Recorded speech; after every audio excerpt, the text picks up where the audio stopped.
El Chapultepec's resurrection for our final showcase was a feat born from the ashes of neglect. The venue, gutted by a previous tenant, stood as a skeletal reminder of its former self.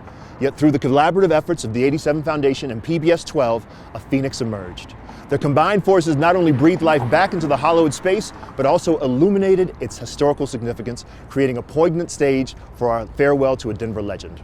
The last performance echoed with the resonance of legends, a poignant finale to an era that defined the pulse of this remarkable city. It was an incredible honor and opportunity to be able to have some of the final shows at this legendary venue.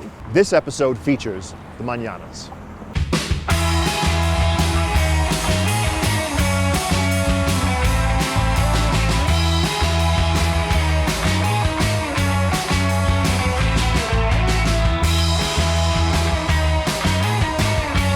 Welcome to Sound on 29th, y'all.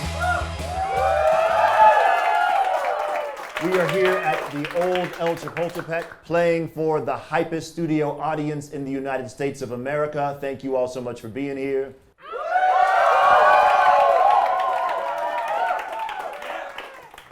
So in a venue that represents Denver's past, it's very appropriate that we honor our future by having the Mañanas play as a shout out to our tomorrows. See what I did there? The Mañanas, I think almost anything that I will say is actually insufficient for like actually what they are. Hyperbole falls short of anything that you're talking about this band. They are extraordinarily important to this scene. I love how they make family and music positive and not toxic, and they extend that love to everybody else in their scene. The city needs them, the city loves them, and let's celebrate them. Welcome to Mañanas.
I want to kind of get into a bit of you as musicians. I think a lot of times we get asked like who are our influences and things like that, but I am more curious about like who, what, when, where was your musical or artistic awakening? Like what kind of brought it about? My parents were always big into music, so I always wanted to be a rock star since I was a kid, but not until I moved to Denver and started going to actual like venues and seeing bands that I really loved, did I think it was like possible And that's when I was like, okay, I really want to do this. So, which bands? Can you name any of them? Yeah, I saw the Walters at High Dive. That like changed my life. Twin Peaks at the Bluebird. Those were like bands I was really into in Germany, where I moved from. So just getting to see them in such an intimate setting was so crazy and new to me. Yeah. What about moving to Denver flipped the switch for you that allowed you to see, like, this is what I should be doing? I think just how there were way more shows around town. The small town in Germany where I grew up in didn't have many shows or a scene at all. So yeah, coming here and just getting to see that so close was, yeah, a huge inspiration. Oh, that's amazing. Yeah. How about for you, Danny? For me, it was probably living in Mississippi. That's when I started making music, just out of boredom, really. I had two best friends, and we kind of had that in common. You know, we like heavy metal. We thought we were so cool. So we would literally get together every weekend and play music together. And I probably did that for 3 years straight, where it was like every single weekend we'd have a sleepover and just learn songs, and we kind of like taught each other music, and that was super special. So who were you playing? Oh, we were playing like Metallica covers, you know, the Green Day covers, classic, you know, preteen stuff. But we always loved the Beatles. Like even back then, I was influenced by a lot of like Mexican rock bands from like the 90s too, in that era. I think what really awoke my everything for music was going to Ecuador, because that was like my first big move, learning a new language, and then also entering a scene, more or less, that was a lot more active. And yeah, just seeing that culture of like, they have less access to instruments, to venues, to resources in general, but they're doing the most with it. Like they study like 6 months to buy a piece of gear, and then they master it. You know, they're all, the bar is like really high as a musician and stuff. So I saw that and I was like, I want to be a part of this, and I think I took it more seriously.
different awakenings or just things that have reassured me that I want to keep doing this. I think it's always watching women perform live. When I watch Paola Navarrete, this Ecuadorian artist, I saw her playing a big stage in Ecuador, and I was like, okay, I feel like I could do that, you know? Seeing women from Ecuador, Latinas, being also very restricted in terms of not having as many opportunities as men, especially in South America, and still being able to be a headliner, you know, and still being able to play like a main stage. That was a huge deal for me, even though if it was in a small country such as Ecuador. So seeing her, I think, really moved something in me. I was like, okay, like this doesn't feel impossible anymore, you know? Because it felt at one point my family wasn't very supportive of me making music, and yeah, I think that's the moment where I feel like I realized, okay, I want to do this, and I feel like I can.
How did moving to Denver affect any of that?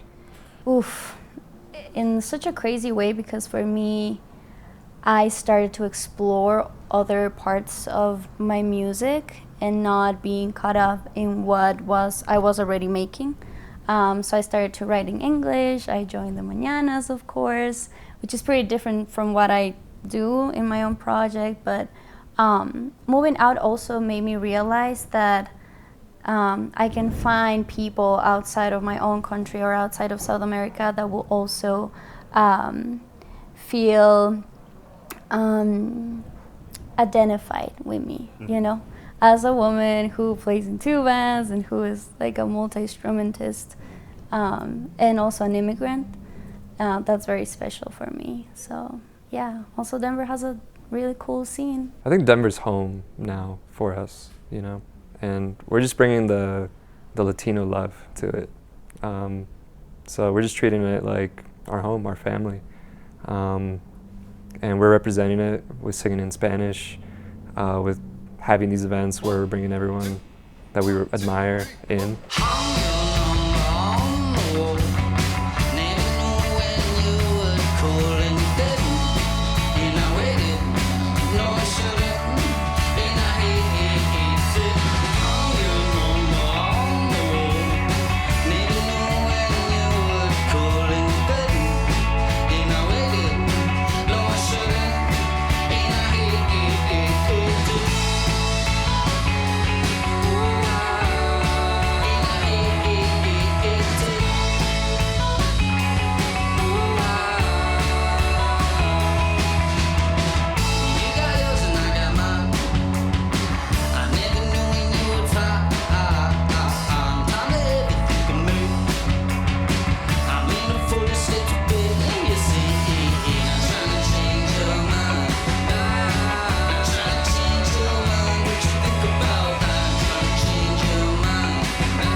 So, next question I want to ask you all about, not so much like who inspired you, but like who actually influenced your sound? Like which musicians, which bands did you look to for like inspiration in your instrument? And actually, Martine, I'd like to start with you if that's cool.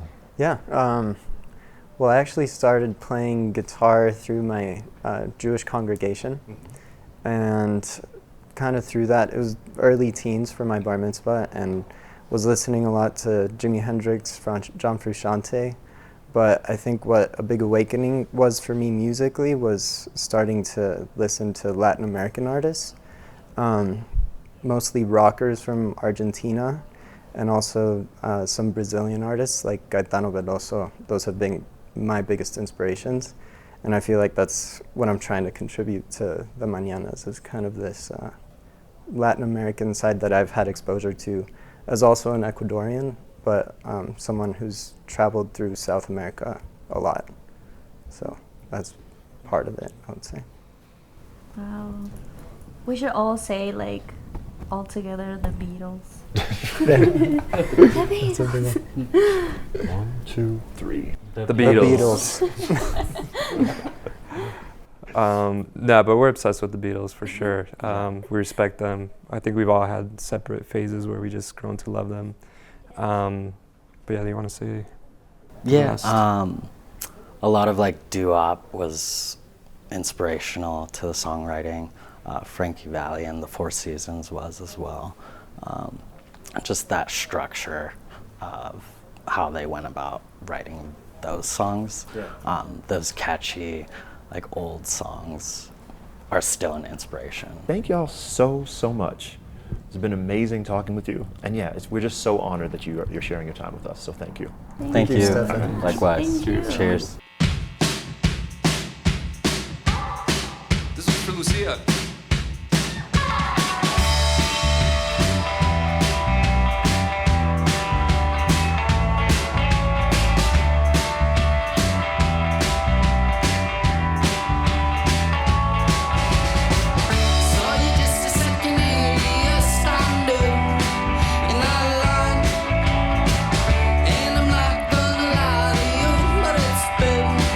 Some time, find me in the basement.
If you enjoyed watching Sounds on 29th, we hope you'll support PBS 12 to help bring you more fun, grassroots local music programming. Visit pbs12.org/program support and donate today.